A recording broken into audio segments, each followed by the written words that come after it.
쉬셨습니까? 차 한잔 하셨나요? 일어나서 고개를 들고 멀리 좀 바라보시고 또 다리도 한번 펴시고 그렇게 하시는 게 좋지 않을까 그렇게 생각이 됩니다. 우리 잠시 기도하겠습니다. 하나님 감사합니다. 아버지가 우리 사랑하시고 도우셔서 또 고대 현자들은 성경을 어떻게 그들의 삶 속에 적용했었는지 그것을 바라보며 우리는 그들이 잘한 것, 야, 어떻게 이렇게 살 수 있을까 하는 것은 저희들이 배우고 혹시라도 그들이 이건 아닌데 라고 하는 잘못된 것이 있으면 그것을 우리는 고쳐서 그들을 능가하는 삶, 정말 이 첨단 과학 시대에 살아가는 사람으로서 멋진 신앙인으로 하나님이 바라보시며 잘했다 칭찬하는 그러한 신앙인으로 세움을 받는 그런 저희가 될 수 있도록 아버지가 인도하시고 아버지가 도와 주옵소서. 그래서 주의 놀라운 영광을 만방에 드러내고 나타낼 수 있게 해 주옵소서.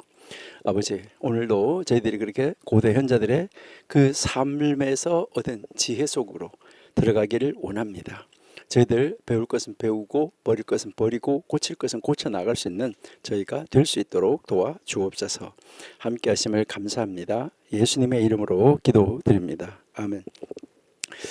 우리가 미시나 중에서 고대 현자들의 잠언 이제 가르치고 있는 페르케이 아보트라는 책에 대해서 공부하고 있는데 지난주에 우리가 복습을 한번 했었죠.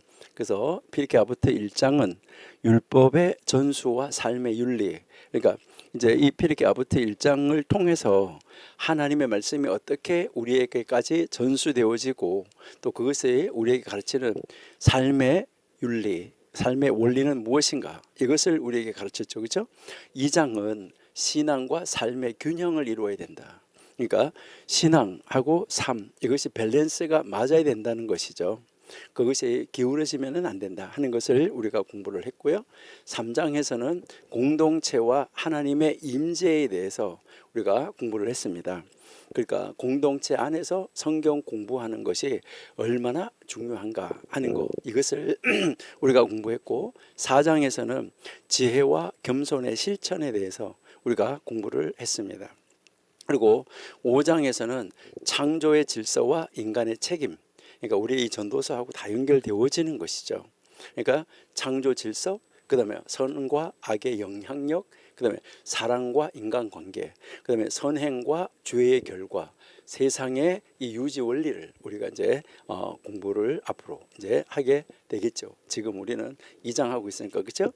그다음에 6장에서는 성경의 가치 그리고 영적인 축복 무엇인가? 그러니까 성경의 위대함 그리고 그 성경의 내용 하나님 말씀을 소유한 사람의 특성은 어떻는가? 그리고 성경을 배우는 사람이 얻는 복은 어떤 것인가? 어떤 영적인 풍요를 우리에게 가져오는가 하는 것 이것을 이제 가르쳐 주는 것이 6장이다. 이렇게 우리가 공부를 했고요. 그리고 1장에서는 우리는 율법이 어떻게 전수됐나 하는 것부터 이제 시작을 해서 이제 의인 중에 마지막 의인이었던 그 시몬 하짜디크라는 사람, 의인 시몬에 대해서 그가 이 가르치는 내용을 이제 공부를 했어, 그렇죠?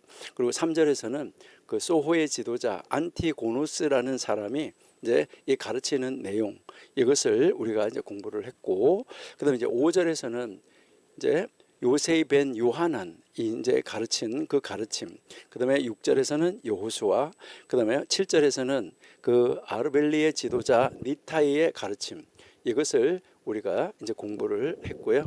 8절에서는 이제 유다라는 사람, 이제 유다 벤 타바이, 또 시몬 벤 쉐타흐가 이제 가르치는 그런 내용을 우리가 이제 공부를 했고, 9절에서 슈마야가 가르쳤는데 이를 사랑하고 권력은 멀리하고 대중을 의지하지 말라라는 것 우리가 이제 공부를 했어요. 그리고 이제 11절에서는 힐렐이 가르친 가르침이었었는데 이름을 위해서 영광을 구하는 자는 그 이름이 사라질 것이다. 참 놀라운 가르침을 우리에게 가르치면서 이제 12절에서 힐렐이 평화를 사랑하고 사람들을 하나님의 말씀으로 인도하라. 이것을 우리에게 이제 가르쳐주고 13절에서는 이기적인 자는 멸망한다. 노력하지 않는 자는 성공할 수 없다. 여기에서 이제 이 이기심과 게으름은 영적 물질적인 그 파멸을 가져오게 된다라고 이야기를 했고 14절에서 힐렐이 아주 유명한 말을 남겼잖아요. 그렇죠? 내가 나를 위해서 일하지 않으면 누가 나를 위해서 일할 것인가? 그런데 만약 내가 내 자신만을 위해서 일한다면 나는 무엇인가? 그리고 내가 지금 하지 않으면 언제 하겠는가 하는 거, 이것을 우리가 공부를 하고, 그다음에 힐렐을 지나가면서 샴마이에서요, 이 샴마이는 말은 줄이고 행동에 집중하라. 아까 우리 전도서에서 말은 조금, 그렇죠? 행동은 크게. 그래서 모든 사람을 친절하게 대하라라고 이야기했죠. 여기서 가르치는 것이 바로 실천과 친절이 신앙의 핵심이다. 여러분, 하나님 믿는 사람들은 말씀을 실천하는 것하고, 그리고 그 하나님의 이웃사랑, 하나님 사랑, 이것을 실천하는 거, 이게 아주 중요한데, 바로 그 사랑하는 사람은 친절할 수밖에 없죠. 그러니까 이 실천과 친절이 신앙의 중심이다. 이것을 우리에게 이제 가르쳐 줬죠. 그 다음에 이제 16절에서는, 1장 16절에서는 라반 감리엘의 가르침, 우리가 말하는 가말리엘이라고 이야기를 하는 그분의 가르침을 봤었고, 그 다음에 17절에서 랍비 쉬몬이 가르치는 내용이었었는데, 이것은 행동은 말보다 강하다, 말이 많으면 범죄하기 쉽다, 이렇게 하는 그 교훈을 우리가 이제 공부를 했습니다. 그리고 2장은 아까 좀 전에 우리가 이야기한 대로 2장은 신앙과 삶의 균형을 이야기한다라고 우리가 공부를 했죠. 그래서 여기에서 이제 2장 1절, 2절, 3절, 2장 1절, 2절, 3절은 우리에게 무엇을 가르쳐주냐면 신앙과 삶의 조화, 이것을 2장 1, 2, 3절에서 우리에게 가르쳐주고, 그 다음에 2장 이제 4절, 2장 4절하고 2장 5절은 겸손과 책임에 대해서 가르쳐주고 있습니다. 2장 4절, 5절은 겸손과 책임에 대해서, 그리고 2장 6절, 7절은 지혜로운 태도, 그러니까 지혜로운 것이 어떻게 하는 건가, 지혜로운 태도와 그 지혜로운 사람은 어떻게 절제하는가, 이것을 이제 가르쳐줬고, 그 다음에 이제 8절은 삶의 공정함과 겸손이 어떤 것인가, 이것을 우리에게 이제 가르쳐 줬어요. 그러면서 무엇을 얘기하면, 많은 사람들이 이제 2장 8절에서 많은 사람들이 권위 있는 자리를 탐내지만은 그 자리는 무거운 책임을 동반한다. 여러분, 요즘에 우리나라의 지도자들이 정말 권위 있는 자리에 올라 앉아서 탐내서 앉았는데, 거기에서 국민을 위한, 나라를 위한 정말 무거운 책임을 지고 책임감을 느끼고 정말 그 책임감 있게 일을 하고 있는 거예요. 여기에서 우리가 가르치는 것이 공직과 리더십은 특권이 아니라 봉사의 기회다. 정말 지도자들이 이렇게 생각할까요? 공직, 그리고 이 리더십, 지도자, 이것은 특권이 아니라, 권세, 이건 특권이 아니라 바로 내가 봉사할 기회를 가졌다는 거, 이것을 기억해야 된다는 것인데, 정말 이런 모습을 바라보면 어떨 때 이렇게 보면 너무너무 안타깝다 하는 것을 우리가 느낄 때가 많아요. 그러니까 어떻게 보면 그런 분들이 성경을 배우고 정말 이 고대 근동 현자들의 잠언을 공부를 한번 해보면 어떨까, 이런 것을 참 생각해 볼 때가 참 많이 있는데요. 우리 현자들이 정말 하나님의 사람으로 설 수 있으면 좋겠다 하는 거, 이것을 우리 한번 생각해 보고요. 예, 그래서 이 세상에서 살아가는데 어떻게 살아가는가 하는 것이 2장 8절이었었잖아요. 그 2장 8절에 그는 계속해서 말하고 있다. 살코기가 많이 있는데 구더기가 많고, 많은 소유는 걱정을, 많은 부인은 주술을, 많은 여종은 음란을, 많은 남종은 도둑을, 그러나 많은 토라는 풍부한 삶을, 많은 연구는 보다 많은 지혜를, 많은 상담은 보다 많은 이해를, 많은 자선은 많은 평화를 가져온다. 좋은 평판을 얻은 사람은 스스로의 이익을 위해 얻은 것이고, 토라에 대한 지식을 스스로 얻은 사람은 스스로 다가올 세상의 삶을 얻는 것이다. 그래서 영적으로 더러워진 것을 영적으로 어떻게 정화시킬 수 있나, 이것을 가르치는 것이 2장 8절이었었어요. 그러면 오늘 우리 2장 9절 보시도록 하겠습니다. 그래서 혹시 뭐 교재가 있는 사람들은 이제 70페이지 보시면 되겠어요. 거기 보시면 라반 요하난 벤 자카이는 힐렐과 샴마이로부터 토라 성경을 전수받았다. 그는 계속해서 가르쳐 왔다. 만약 너희가 토라를 많이 공부했다 하더라도 너희 스스로를 신뢰하지 말라. 왜냐하면 너희들은 그것을 행하도록 창조받았기 때문이다. 여러분, 마지막 구절 굉장히 중요하죠. 그러니까 너희는 스스로를 신뢰하지 말라. 토라 공부를 아무리 많이 했어도, 왜냐하면 너희들은 그것을 행하도록 창조함을 받았다. 여러분, 하나님의 말씀을 지식으로 아는 것이 아니라 뭐 하도록요? 행하도록. 그 행하도록 지음을 받았다. 이것을 이야기를 합니다. 이것을 제가 조금 쉽게 말을 해볼게요. 이제 랍비 요하난 벤 자카이는 힐렐과 샴마이로부터 배웠다는 거죠. 그로부터 전수받은 거예요. 그 이제 성경을 공부를 배워서 받은 사람이에요. 그런데 그 배운 요하난 벤 자카이라는 사람이 말을 하는 거예요. 뭐라고요? 너가 성경을 많이 배웠다고 해도 그것을 너 자신의 공로로 여기지 마라. 그러니까 내가 공부만 했다는 거죠. 공부만 한 거를 나 이만큼 공부해서 한 거 이걸 공로로 여기지 말라는 거예요. 여러분, 어떤 사람들은 그러더라고요. 자기가 성경을 10,000번 읽었다고 명함에 써가지고 다니는 사람도 있어요. 그리고 뭐 40일 금식 기도를 몇 번을 했다 이런 거 그걸 다 명함에다가 써가지고 다니는 사람이 있더라고요. 그건 뭐예요? 공로죠. 자신의 공로로 여기지 말라는 거예요. 그러면서 뭐라고 하냐면 여기서 이제 그것을 너 자신의 공로로 여기지 말아라. 왜 그러냐? 그것이 바로 너가 태어난 이유이기 때문이다. 이 말 무슨 말이에요? 너가 그거를 하도록 태어났어. 이걸 이야기를 하는 거예요. 그것을 하기 위해서 태어났다는 거예요. 그런데 안 하는 게 잘못된 것이고 그걸 하는 거는 뭐예요? 당연한 거라는 거죠. 근데 그걸 가지고 자랑하느냐? 이것을 이야기를 하고 있어요. 자, 근데 여기에 지금 우리가 이것을 뭐 탁 봐도 이건 아주 쉬운 말로 이해할 수 있잖아. 그렇죠? 우리는 뭐 공부 좀 하면은 뭐 하는 거예요? 어떤 사람들은 그러더라고요. 자기가 뭐 히브리어 조금 안다고 이래가지고 그게 히브리어 보면 뭐 이렇고 이렇게 하면서 뒷짐 딱 짚고 어디 가서 이렇게 앉아가지고요.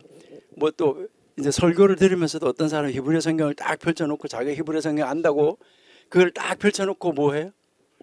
목사님 뭐라고 설교하나 보자. 이제 이거는요 진짜 잘못된 거예요. 그러니까 자기가 뭐 그런 거 좀 안다고 교만해하는 거 이거 정말 심각한 것이다 하는 것이죠. 그거를 하면 할수록 뭐 해야 되는 거예요? 더 겸손해야지 된다 하는 거. 이 내용 우리가 뭐 딱 봐도 우리가 알 수 있는데, 그러니까 우리는 하나님이 우리를 불러서 하나님의 백성 삼아 주신 것이 은혜인데 바로 그 은혜를 받은 사람은 말씀대로 사는 것이 지극히 당연하다. 이것을 이야기해요. 그렇게 살지 않는 것이 이상한 것이지. 그러니까 그렇게 사는 것은 당연한 것이다. 나 이렇게 일해봐도 내가 뭐 하고 나는 일주일에 뭐 교회에서 하는 공적인 예배, 새벽 예배, 수요 예배, 금요 예배, 뭐 주일날 1, 2, 3부 예배 한 번도 빠진 적이 없고 여러분 그건 자랑할 게 아니에요. 그건 당연한 거예요. 자, 이거를 당연한 것을 사람들이 하도 당연하게 여기지 않으니까 요하난 벤 자카이가 가르친 거예요. 여러분 요하난 벤 자카이라는 사람은요 아주 훌륭한 사람입니다. 정말 유대교의 아버지입니다. 그들은 그렇게 말을 하고 있어요. 그리고 이제 이 사람을 뭐라고 부르냐면 유대교의 구원자라고 불러요. 요하난 벤 자카이가 없었으면 지금 현재 유대교는 없을 것이다 이렇게 이야기를 해요. 그래서 유대교의 구원자다 이렇게 이야기를 하는데 이 요하난 벤 자카이라는 이 사람에 대해서 우리가 조금 먼저 공부를 하는 것이 좋은데 이 요하난 벤 자카이는 제2성전이 파괴된 후에 이 유대교를 재건하는데 가장 중요한 역할을 한 유대인이었었어요. 그러니까 그 이제 AD 70년에 그 성전이 제2성전이 무너졌을 때 그 이후에 유대교를 계속해서 지금 현대까지 지속적으로 오게 하는 그 기초 그것을 만들어 놓은 그런 사람이에요. 그래서 이제 그들 말할 때 뭐를 이야기하냐면 이제 요하난 벤 자카이는 유대교를 성전 중심에서 성경 공부와 윤리적 실천 중심으로 변화시킨 지도자예요. 그러니까 유대교가 원래 이제 여러분들 아시잖아요. 사두개파, 바리새파 할 때 이 사두개파 이 성전 중심이었었잖아요.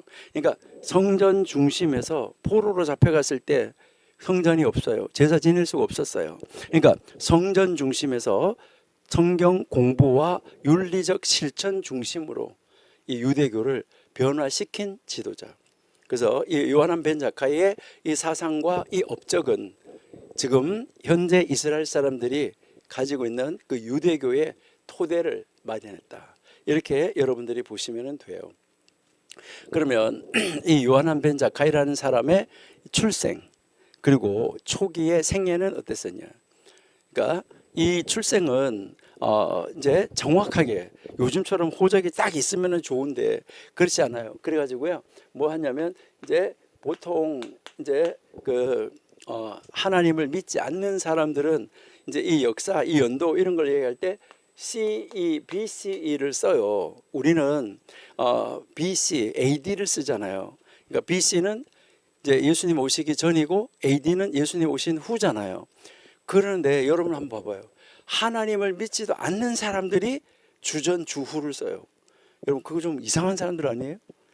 아니 뭐 하나님 예수님 믿지도 않는 사람들이 주가 온 후는 주가 오기 전 이렇게 쓴다는 자체가 어떻게 예수님이 거기에 역사에 딱 기준을 만들었다. 그걸 믿지도 않는 사람들이 그걸 쓰는지 참 이상하죠. 그러니까요. 근데 일반 보통 사람들 서양 사람들은 이제 이 연도를 계산할 때 주전 주후라는 말보다가 common era 일반 연대 전 연대 before common era 이렇게 쓰고 있어요.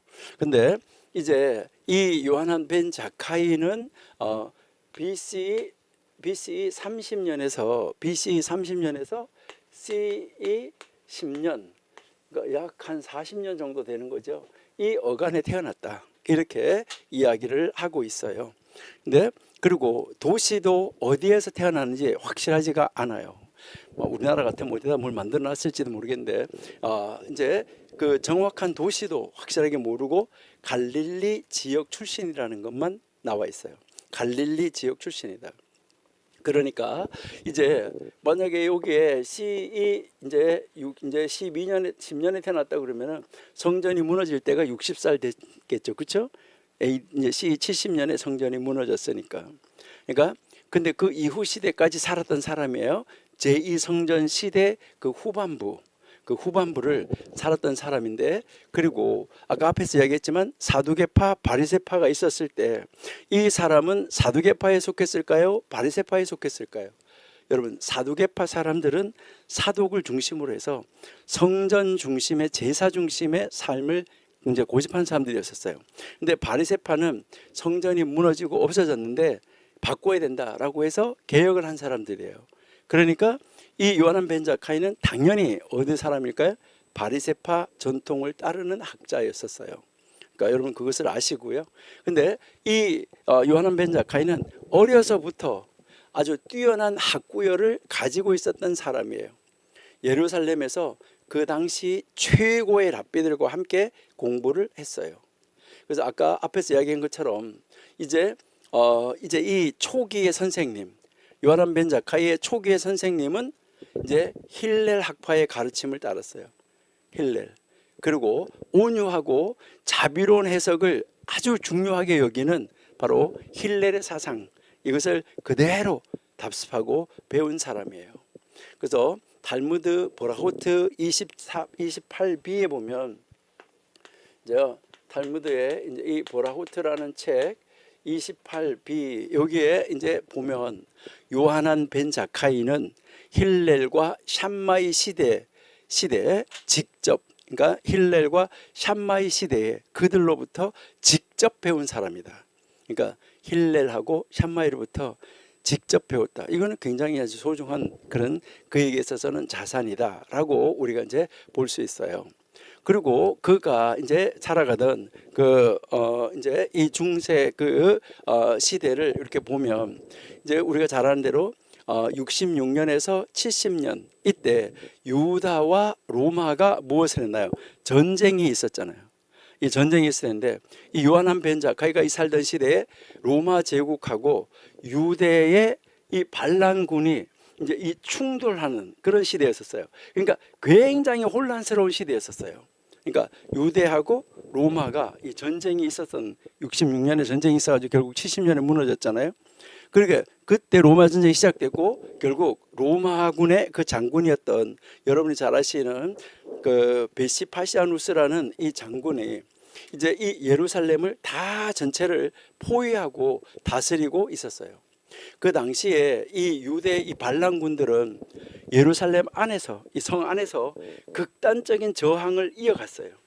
그 예루살렘 성전 안에 이제 포위가 돼 있으면서 그 아주 극단적인 저항을 이어갔었는데 이 요하난 벤 자카이는 이 전쟁이 결국 유대교의 치명적인 결과를 초래할 것이다. 반드시 멸망할 것이다. 이거를 이제 내다봤던 사람이에요. 그러니까 그 이전에 우리가 제1성전 시대에 제1성전이 무너지고 포로로 잡혀갈 것이니까 거기 가서 집을 짓고 잘 살아야 된다. 포로로 잡혀가서 했던 예레미야처럼 그렇게 외쳤던 사람이에요. 그러니까 이 제2성전은 반드시 무너진다. 치명적인 결과가 있을 것이다. 이거를 판단했던 사람이에요. 그래서 결국 그가 말한 대로 이제 이 전쟁이 지속되면서 그 제2성전이 파괴되고 유대교 중심이 무너진다. 이것을 예언한 대로 그렇게 되어졌죠. 그런데 그 예루살렘 안에 있으면서 그 안에서 전설적으로 예루살렘 성에서 바깥으로 나온 거예요. 이 사람이 전설적으로 바깥에 나오는데 이것은 탈무드 기틴 56a에 나와 있어요. 예, 여기에 이제 보시면 그 내용이 이제 아주 자세하게 이제 기록이 되어져 있습니다. 그러니까 예루살렘 그 제2성전이 무너지던 그 시대에 이 예루살렘의 이 상황, 그 상황은 어땠었냐? 예루살렘은 로마 이 제국과 전쟁 중에서 결국은 70년에 패배하고 이제 그 디투스 장군에 의해서 예루살렘 성전이 무너지면서 전쟁은 끝나게 되는 거죠. 그러니까 로마군이 이제 70년에 도시를 포위하고 유대인 내부 안에서도 격렬한 분열이 있었댔는데 여기에 이때 이 유대하고 로마가 전쟁을 하고 있을 때 여기에 유대인들의 그 세 파가 있었어요. 그 세 파가 있었는데 이 기류가 세 기류가 있었다는 거예요. 하나는 뭐가 있었냐면 열심당이 있었어요. 이제요 열심당이 하나 있었고 그다음에요 온건파가 있었어요. 온건파. 그러니까 온건파 이 랍비들이 있었고, 그러니까 이 온건파 랍비가 이제 있을 텐데 이들에게 있어서 이때 여기에 무엇이냐면 로마군은 포위를 당하고 있어요. 로마군에 의해서 이 예루살렘은 포위를 당하고 있는데 이 안에서 이 내분이 있었다는 거예요. 그러니까 이 내분이 있었는데 이 열심당은 뭐 하냐면 강경파였어요. 그래서 이 강경파로서 로마군을 저항하는 세력이었어요. 그래서 뭐 했냐면 끝까지 로마에 저항해야 한다. 우리는 끝까지. 그렇게 하면서 이 도시 안에서 이제 이 열심당원들은 아니다. 이제 예레미야가 막 핍박을 당하던 것처럼 이 온건파를 핍박을 했어요. 그 반대파들을 막 탄압을 하고. 그러니까 결국은 여기서 뭐 한 거죠? 서로 유대인들 안에서 열심당과 이 온건파가 충돌이 있었다는 거예요. 그런데 이 온건파에 속해 있던 요하난 벤 자카이가 이제 이 로마하고 우리는 협상해야 된다. 로마하고 협상해야 된다. 그런데 이 로마하고 협상해야 된다는 것을 뭐 했었냐면 반역이라고 그랬어요. 열심당원들은. 이렇게 하면서 그 예루살렘 안에서 누구도 나가지 못하게 했던 거예요. 지도자들을. 그러니까 바깥으로 나가지를 못하게 했었던 거예요. 그러니까 로마군에 의해서 이게 포위가 돼 있는데 이때 이 디투스 장군이 나중에 로마 황제가 되지만 예루살렘을 포위를 딱 하고 뭐 했냐면 식량 그리고 이 물자가 성 안으로 들어가는 것을 다 차단을 시킨 거예요. 그러다 보니까 성 안에는 기근이 아주 심해졌어요. 요하난 벤 자카이가 이 상황을 보면서 예루살렘 성 안에 있을 수가 없었던 거죠. 이 예루살렘과 이 성전이 결국 파괴될 것이다 라고 이 요하난 벤 자카이가 예언을 하고 그는 이제 이렇게 무너졌을 때 어떻게 이 하나님의 종교를 하나님을 믿는 공동체를 이 신앙 공동체를 보존할 것인가 이 방법을 찾기 위해서 로마군하고 협상하려고 했어요. 이 사람은. 근데 열심당원들이 그를 감시하고 있었어요. 그래서 성을 빠져나오는 것이 불가능했어요. 어떻게 빠져나올 수가 없었어요. 그래서 이 요하난 벤 자카이의 탈출 계획이 이제 만들어집니다. 이 벤 자카이는 나갈 수가 없다, 이런 상황에서 아주 기발한 탈출 계획을 세우는 것이죠. 아마 여러분들이 이야기 많이 들어서 잘 알 거예요. 요하난 벤 자카이는 이 극단적 열심당의 지도자들에게 성전을 지켜야 한다라고 이제 이 막 설득을 했는데 그들은 그것을 받아들이지를 않게 되는 것이죠. 여기에 이제 무엇을 하게 되냐면 결국 요하난 벤 자카이는 자신을 죽은 사람으로, 시체로 위장을 해서 제자들의 도움을 받아서 관 속에 누운 채 예루살렘 성을 탈출하게 되는 것이죠. 처음에 뭘 하냐면 제일 먼저 한 일이 자신이 병에 걸려서 죽은 것처럼 위장해야 되겠다라는 이 계획을 세우고 제자들에게 뭘 이야기하냐면은 아주 지금 요하난 벤 자카이 선생님이 너무 아프다, 이것을 이제 소문을 낸 거예요. 그러니까 이제 이것을 악한 영향력이라고 해야 될까요? 선한 영향력이라고 해야 될까요? 아까 우리 전도서 하면서 악한 영향력, 선한 영향력 했는데 이것은 이제 그 하나님의 뜻을 이루려고 하는, 하나님을 믿는 공동체를 세우려고 하는 그 의지에서 나온 것이죠. 그래서 아픈 것처럼 소문을 내고 아픈 것처럼 이제 그 위장을 했어요. 그래서 병들어 있는 척 하면서 사람들에게 요한안이 위독하다, 요한안이 위독하다, 요한안이 위독하다, 전 성 안에 이거 퍼진 것이죠. 그렇게 하고 나서 죽었다, 이제 죽었다, 이렇게 이야기를 한 거예요. 그 당시에 유대 전통에 따르면은 전염병이 도는 상황에서도 이 죽은 사람은 반드시 성 밖에서 장례를 치러야 된다. 그러니까 성 밖에 묘가 있잖아요. 예루살렘 성 밖에 여러분 가보시면, 그러니까 바깥에다가 성 밖에서 장례식을 치러야 된다, 이것이 있었어요. 그러니까 요한 벤 자카이는 시체가 되기 전에 나올 수 없다는 것을 알았던 것이죠. 그래서 열심당은 로마군하고 싸우느라고 바빴기 때문에 이 장례 행렬 있잖아요. 요한 벤 자카이가 죽었다고 해서 이 장례 행렬을 이렇게 이끌어 나오는데 이 장례 행렬까지는 신경 쓰지 못했어요. 그래서 요하난 벤 자카이는 관 속에 들어가서 숨을 죽이고 있으면서 나왔어요. 그래서 이 제자들이 바로 이 장례 행렬을 조직을 해서 성문을 통과해서 나오게 되죠. 이때 그 요하난 벤 자카이가 아주 자랑하는 제자 5명이 있었어요. 그 시대에 아주 훌륭한 그 제자 5명이 있을 텐데 그 중에서 엘리에제르 벤 힐카누스라는 사람이 한 사람 있고 한 사람은 여호수아 벤 하나냐라는 사람이 있어요. 그래서 이 두 제자가 그 요하난 벤 자카이 선생님의 이 시신을 운반하는 이런 역할을 맡게 됐습니다. 결국 성문에서 열심당 그 경비원들이 검문을 했지만 유대 율법상 시신을 찌르거나 아니면 시신을 건드리는 것은 부정한 행위예요. 왜요? 성경에도 보면 시체에 접촉한 자는 부정하게 되잖아요. 이 열심당원들이 그것이 부정하게 된다는 걸 알기 때문에, 부정한 행위였기 때문에 뭐 한 거예요? 관을 열지 않았어요. 제자들은 이제 이 죽은 자는 신성한 존재이니 방해하지 마라 라고 말하면서 무사히 성문을 통과해서 나오게 됩니다. 이 과정에서 이 요하난 벤 자카이는 그 로마 장군인 그 베시파니우스 이 황제, 나중에 황제가 되는데 이 장군에게 나가가지고 앞으로 당신이 황제가 될 것입니다, 이렇게 예언을 하지요. 이게 어디에 나오냐면 여기 기틴 56a에 나와 있어요. 요하난 벤 자카이가 바로 베스파시아누스에게 말을 했던 것이죠. 뭐라고 말했냐면 여기 나온 그대로 보면 당신은 황제가 될 것입니다. 유대교를 위한 요청이 있는데 들어주십시오 라고 이야기를 했어요. 내가 유대교를 위한 요청이 있는데 그거 좀 들어주십시오 라고 이야기했어요. 그렇게 말을 하면서 이제 이 야브네라는 도시, 잡니아, 얌니아 이렇게 하는 도시 여러분 잘 아시죠? 이 야브네와 야브네에 있는 학자들을, 하나님 성경 학자들을 보호해 주십시오 라고 이야기를 했어요.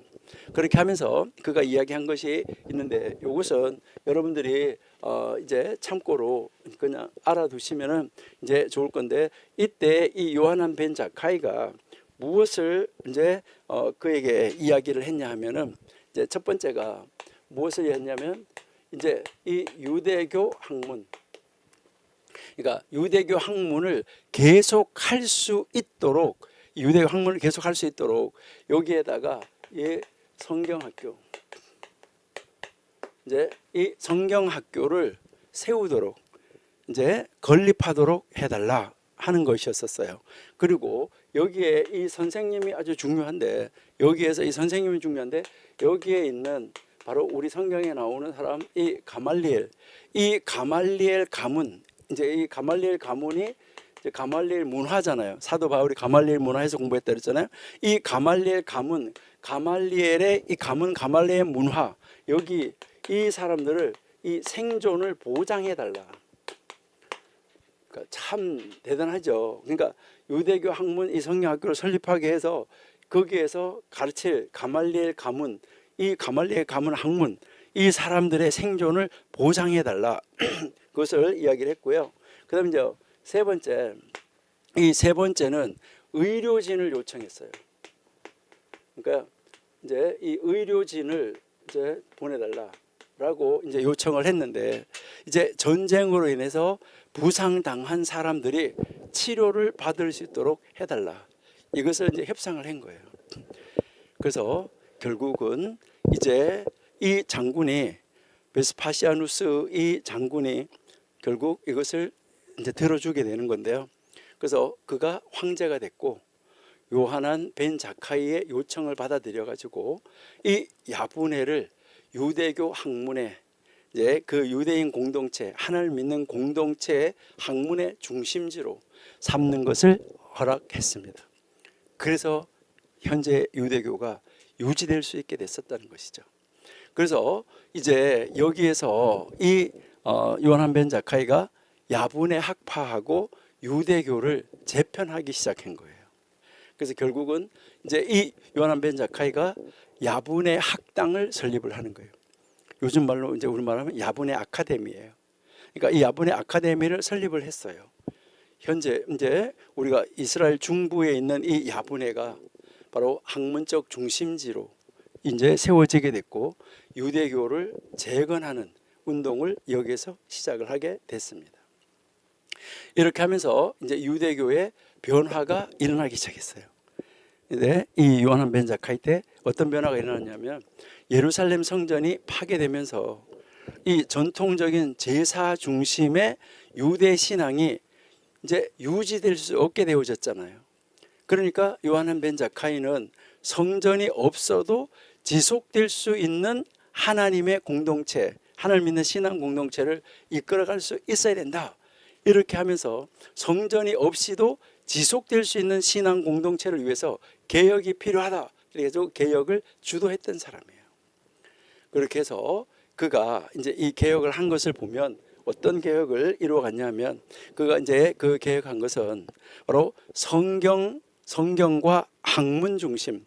그러니까 뭐 했냐면 하나님의 말씀, 그다음에 하나님의 말씀을 공부하는 학문 중심.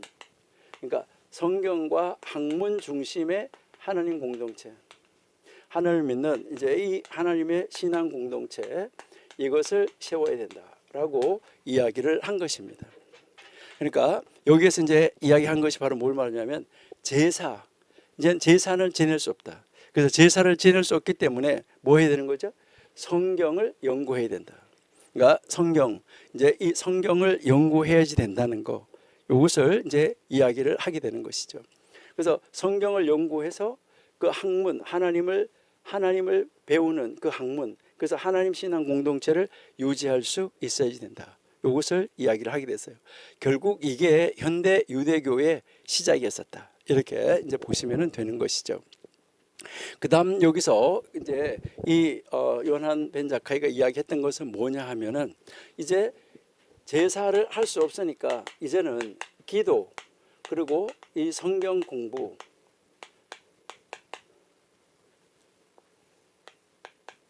이제 요 기도하고 이제 이 성경 공부 중심으로 신앙이 이루어져야 된다. 이제 성전이 무너진 거예요. 성전 없어요. 그러니까 무엇을 중심으로 신앙생활을 해야 되냐는 거예요. 그러니까 기도하고 성경 중심의 신앙생활을 해야지 된다. 이렇게 이어진 것이죠. 그러니까 성전이 없는 상황에서도 하나님을 믿는 신앙 공동체가 신앙을 유지하기 위해서 어떻게 해야 되냐는 거예요. 여기에서 이야기하는 것이 바로 뭐냐면 회당이 있는데 그냥 그 회당 중심이라는 말을 쓰기는 하지만 이건 뭘 말하냐면 회당은 뭐 하는 곳이냐? 기도하는 곳, 성경 공부하는 곳, 학교랑 마찬가지였었어요. 그래서 이제 기도와 성경 공부 중심의 신앙 형태 이것을 정착시킨 거예요. 그리고 이제 그다음 이제 이거 한 것이 바로 뭐냐면 이제 성경 학문 중심으로 가야지 되는 신앙 공동체. 그래서 기도와 성경 공부가 중요하다. 그다음에 세 번째는 뭐냐면 하나님의 법, 성경, 이 성경 해석의 유연성을 둬야 된다. 그러니까 성경 해석을 유연성 있게 해석해야 된다. 뭐 어떻게 해요? 지금 현대 입장에 맞게, 그러니까 하나님 말씀의 왜곡이요 변질이 아니라 지금 현재 생활에 맞게 유연성을 둬야 된다. 그러니까 기존의 엄격한 종교 규율을 현실에 맞게 해석해야 된다는 거예요.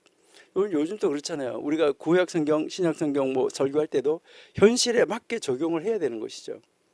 유대교가 변화하는 환경에서도 살아남을 수 있도록 해야 된다는데 여러분 아직 이때까지는 기독교 만들어지지 않았을 때예요. 그러니까 하나님을 믿는 신앙 공동체가 변화하는 이 시대적 환경 속에서도 어떻게 하나님을 믿는 신앙 공동체는 살아남을 수 있을까? 살아남을 수 있도록 해야 된다. 이것이 바로 그 요한 벤 자카이의 주장이었다는 거예요. 이로 인해서 성전이 없어진 이후에도 하나님을 믿는 신앙 공동체는 살아남을 수 있었다는 것이죠. 이 요한 벤 자카이가 했던 그 개혁을 딱 우리가 요약하면 뭐냐면 이제 성전 중심에서 성경 중심으로 바뀐 거예요. 그러니까 이제 그 성막, 성전 이렇게 했는데 그 성전 중심에서 성경 중심, 하나님 말씀 중심으로 전환이 됐다는 거예요. 그렇게 하면서 그것을 가르치는 회당, 이 제도를 확립하고 학문을 통한 바로 하나님 공동체를 유지해야지 된다. 그래서 예수님도 바울도 회당에서 공부 가르쳤었잖아요. 그리고 기도하고 성경 연구를, 기도와 성경 연구를 희생 제사의 대체물로 삼아야 된다. 이제는 희생 제사를 드릴 수가 없으니까 그 구약 성경에 나오는 레위기에 나오는 그 희생 제사의 대체물로 기도와 성경 연구를 해야지 된다. 이렇게 하면서 그 율법을 재해석하기를 시작했다는 것이죠. 그러면 이렇게 그 신앙 공동체를 세워가기 위해서 애썼던 요한 벤 자카이가 가지고 있었던 사상이나 그의 이 가르침은 어떤 가르침일까? 이게 이제 이 아보트 2장 13절에 나와요. 아보트 2장 13절에 나오는데 세상에서 가장 중요한 것이 뭐냐라고 물어요. 그렇게 하면서 뭐라고 이야기하냐면은 선한 마음이다. 그래서 이 선한 마음, 무엇을 이야기하냐면은 보시기에 좋았다라는 하나님의 사상을 따라가는 마음, 이게 중요하다는 거예요. 하나님이 이 모든 세상을 다 창조하시고 보시기에 좋았다 이렇게 말씀하셨잖아요. 그 보시기에 좋았다는 그 마음, 그 선한 마음, 좋은 마음, 이것이 모든 것의 근본이다 이렇게 그가 가르쳤습니다. 그래서 그의 가르침은 단순하게 성경을 공부하는 것에 그치지 않았어요. 그러니까 성경을 공부하는 것으로 그치지 않고 뭐 했었냐면 사람의 성품, 미도트라고 말하지 히브리어로. 이 사람의 성품과 사람의 도덕성을 강조했어요. 신앙의 성품과 신앙 인격을 갖춰야 된다. 이것을 이야기를 한 거예요. 그렇게 하면서 이제 그가 이야기한 것은 성전이 없어도 하나님을 믿는 공동체는 죽지 않는다. 살아있다. 지속될 수 있다. 그것이 없었다고 하면 성전 파괴 이후가 어떻게 됐을까요? 성경 공부와 기도가 희생 제사를 대신한다. 이것을 이야기한 거죠. 그래서 모든 사람이 성경을 공부해야 된다. 이거를 강조했습니다. 그래서 또 그걸 강조하면서 그가 한 말 중에서 무엇이 아주 중요하냐면 학문이 종교적 권위를 대신해야 된다. 여러분, 성경을 공부하는 것, 성경을 공부하는 것이 종교적 권위를 대신한다는 거예요. 종교적 권위를 가지고 누르는 것이 아니라 하나님의 말씀을 아는 것이 중요하다. 그리고 이 하나님의 말씀은 그 어떤 지도자만이 아는 것이 아니라 누구나 하나님의 말씀을 배울 수 있어야 된다.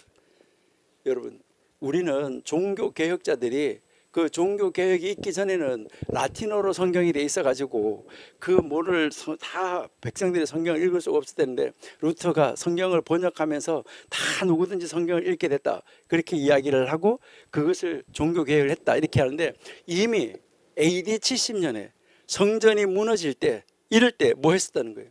하나님 말씀을 공부하는 것, 이것이 종교적 권위를 대신한다. 종교적 권위 위에 있다는 것이고, 그리고 하나님 말씀을 누구나 배워서 누구나 하나님의 말씀을 따라가는 그 하나님의 말씀에 따르는 성품, 신앙인격적 성품, 신앙인격적 도덕성, 이것을 그가 이제 강조했었던 것이죠. 그래서 뭐 이야기하냐면은, 그러나 하나님의 말씀은 변할 수 없다. 그러나 적용 방법은 다를 수 있다. 이것을 이야기한 거예요. 하나님의 말씀은 변할 수 없다. 그러나 적용 방법은 다를 수 있다. 이 말 무슨 말일까요? 새로운 시대에는 새로운 방식으로 하나님의 말씀을 해석해서 하나님의 말씀의 원래 뜻에서 벗어나지 않는 한에서 보이는 재해석해서 현대인에 맞게 적용해야지 된다. 이것을 이야기를 했어요. 그래서 이제 이 사람이 말한 데서 보면 뭐 나오냐면 로시 하샤나 31b에 보면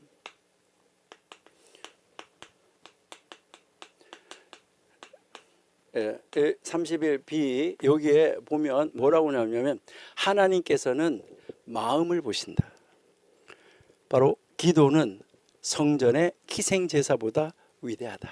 이렇게 이야기했어요. 기도는 왜 위대하냐?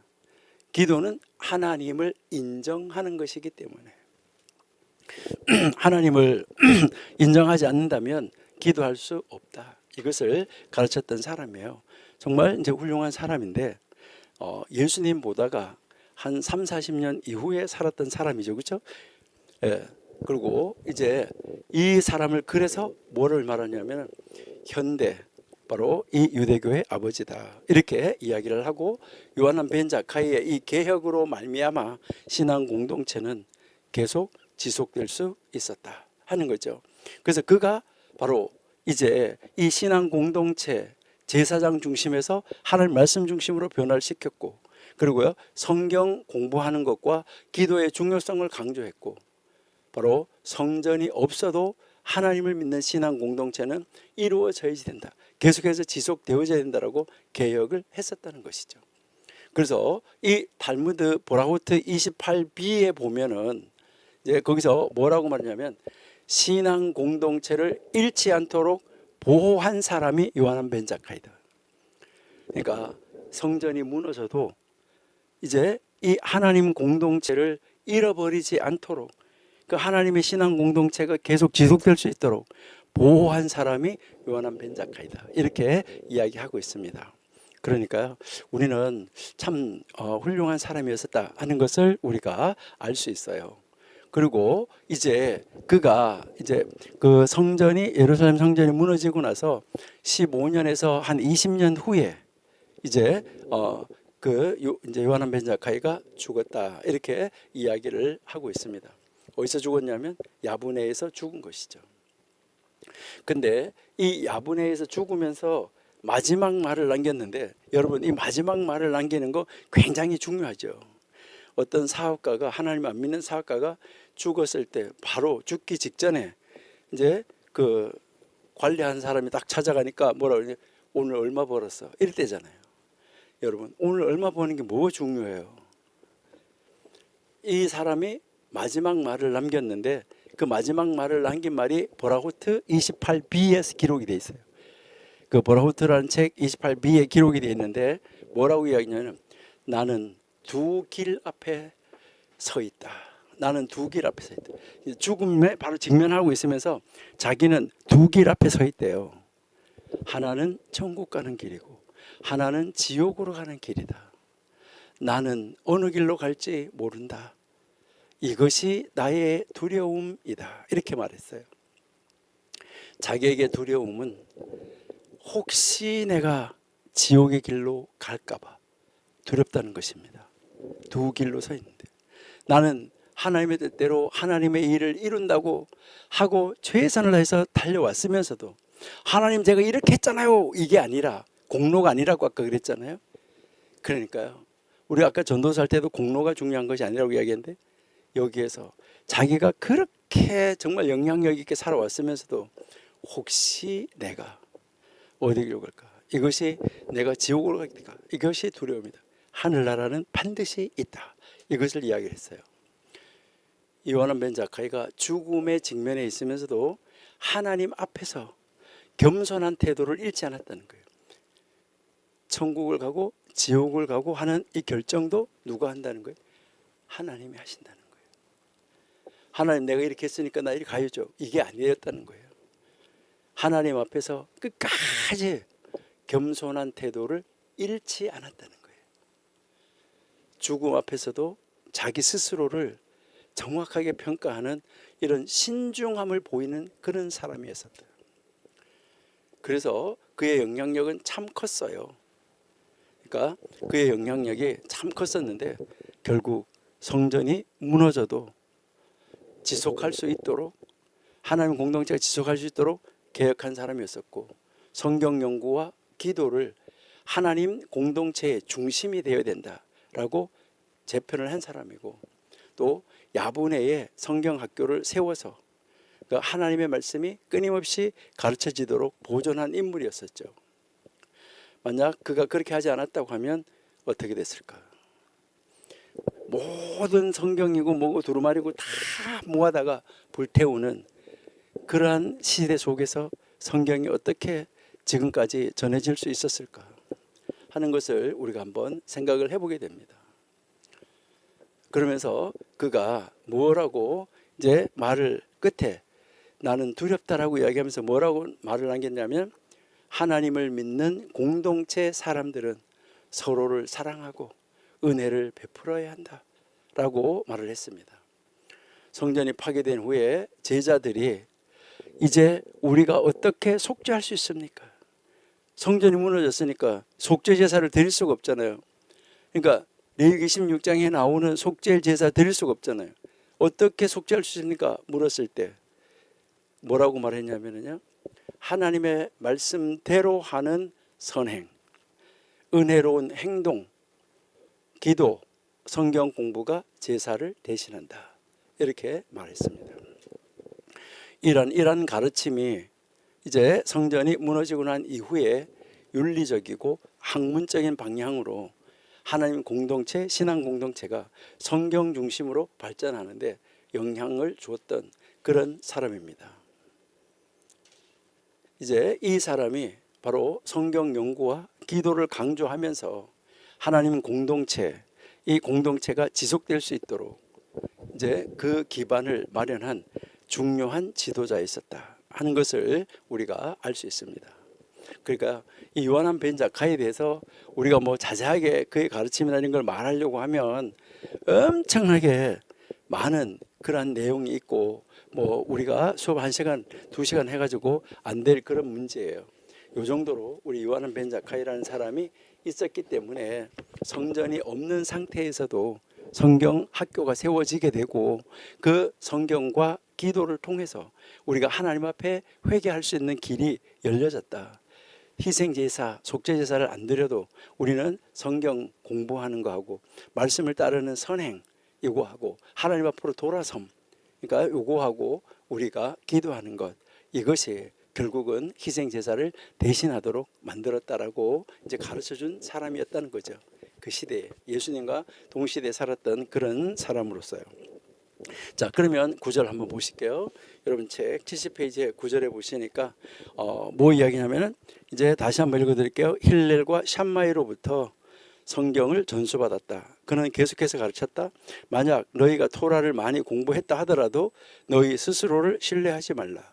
왜냐하면 너희들은 그것을 행하도록 창조받았기 때문이다. 아까 제가 조금 쉽게 아까 읽어드렸었는데 여러분 여기에서 우리에게 가르치는 교훈은 무엇일까? 1절. 이 1절이 1절이 아니고 이제 이 첫 번째 가르침, 그러니까 이 벤 자카이가 가르치는 이제 이 가르침 그 교훈, 우리에게 주는 교훈은 무엇일까? 우리가 한번 보면 교훈 이 첫 번째는 배운다는 거 있잖아요. 배움. 여러분 이 성경을 공부하는 거 배움은 배워도 되고 안 배워도 되는 것입니까? 아닙니다. 이야기했는데 뭐라고 하면 배운다는 것, 성경을 공부하는 것은 의무라고 얘기했어요. 의무. 여러분 우리나라에도 뭐 이제 뭐 국방, 교육, 납세, 근로 의무가 있잖아요. 그러니까 그 의무는 안 지키면 안 되는 것이죠. 그래서 성경을 배운다는 것은 의무이지, 의무. 이게 의무이지 나 성경 공부 많이 했어 라고 하는 자랑거리가 아니다. 그러니까 여기서 우리 지금 가르치는 거예요. 이 필기 아보트 2장 9절이 우리가 가르치는 것이 바로 배움은 의무이지 자랑거리가 아니라는 거예요. 이 말은 무슨 말이냐면 토라를 배우는 것, 이 공부하는 것, 이 공부하는 것은 이 토라를 공부한다 하는 거 이거는 선택이 아니라는 거예요. 선택은 뭐예요? 해도 되고 안 해도 되는 거. 그러니까 선택이 아니다. 이것을 우리에게 가르쳐 주는 것입니다. 그러면 선택이 아니면 뭐냐? 사람의 기본적인 사람의 기본적인 사명. 이것은 바로 우리 인간의 가장 기본적인 이 기본적인 사명이다.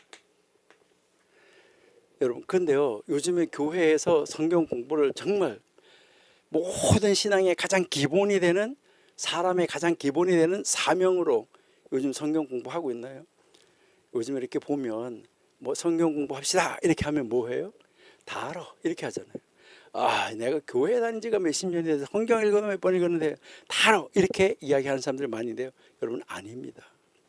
성경은 끊임없이 공부해야 되는 거죠. 여러분 성경을 공부하는 것은 특별한 업적이나 특별한 자랑거리가 아니라 뭐라고요? 마땅히 해야 할 일이라는 거예요. 여러분 마땅히 해야 할 일을 안 하는 거 이거는 문제가 있는 것이죠. 그래서 이 성경 공부를 배우는 것을 통해서 어떤 일이 이루어져야 되느냐, 이 공부가 의무라는 것을 아는 사람은 뭐 할 수 있다는 거예요? 겸손할 수 있다.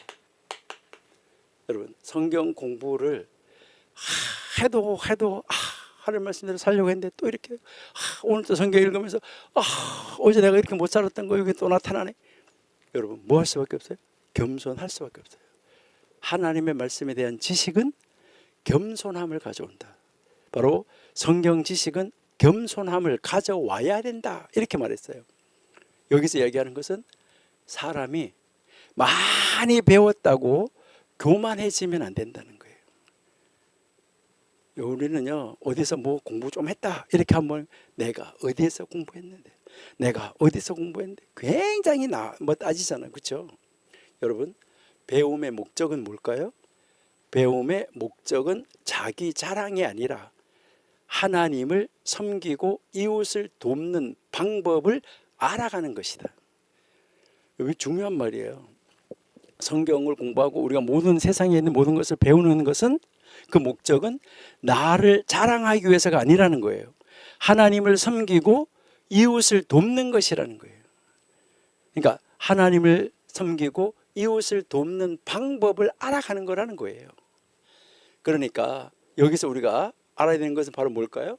성경은 여러분 한번 잘 생각하셔야 돼요. 우리 하나님 말씀 성경, 이 성경은 단순한 학문이 아니라 성경을 공부한다는 거, 이 성경을 공부한다는 것은 우리가 이 성경을 학문적으로 배운다 하는 학문, 그러니까 이 학문이 아니라는 거예요. 학문이 아니고 그럼 성경 공부는 뭐냐? 이것은 삶을 알기 위한 삶의 본질이라는 거예요. 여러분이 성경을 공부하는 걸 삶의 본질로 느끼고 있습니까? 우리 성경 공부하는 거요, 삶의 본질로 삼아야지 돼요. 그 삶의 본질이라는 말 무슨 말일까요? 성경 공부는 우리가 더 하나님 가까이 가는 사람이 되기 위해서, 우리가 이웃을 사랑하는 방법, 하나님을 사랑하는 방법을 알기 위해서, 우리가 더 하나님적인 사람이 되기 위해서 하는 거예요. 그래서 신명기 6장 7절에 보시니까 하나님은 앉았을 때나 길을 걸을 때나 누웠을 때나 일어날 때나 항상 하나님의 말씀을 가르쳐라 라고 우리에게 보여주고 있잖아요. 그렇죠? 여러분, 하나님의 말씀을 배우는 것은 우리가 존재해야 되는 존재 이유라는 거예요. 여러분들은 지금 성경을 배우는 것이, 야, 내가 성경을 공부하는 거 이게 내 존재 이유야, 이렇게 존재 이유와 연결시켜 가고 있습니까? 물론 우리 전교도 신학원 원생들은 정말 이제 이 하나님 말씀 배우는 것을 존재 이유와 본질로 살아가고 있고 연결시키고, 그 바로 성경 공부와 삶을 바로 직접적으로 연결시켜서 살아가고 있는 것이죠. 그래서 우리는 배움은 의무다 하는 것이고, 그 다음에 두 번째는 바로 뭐냐면 성경과 연결되는 가르침. 이게 이제 중요한 거죠. 그러니까 성경과 연결되는 가르침이라는 말은 성경을 공부한 것이 무엇으로요? 행위로 나타나는 삶, 이것을 이야기를 하는 거예요. 그래서 여러분 한번 봐요. 성경을 많이 아는 사람은 교만할까? 어떻게 할까요? 여러분, 성경을 많이 알고 성경대로 사는 행위, 성경대로 사는 행위를 가진 사람은, 성경대로 행위를 가진 사람은 겸손할까요? 아니면은 교만할까요? 여러분, 성경을 따라서 공부한 사람, 이 지혜가 있는 사람은 당연히 뭐 하게 되는 거예요? 겸손하고 연결되어진다. 여러분이 잘 아시는 잠언 3장 5절 6절 우리 한번 읽어볼까요?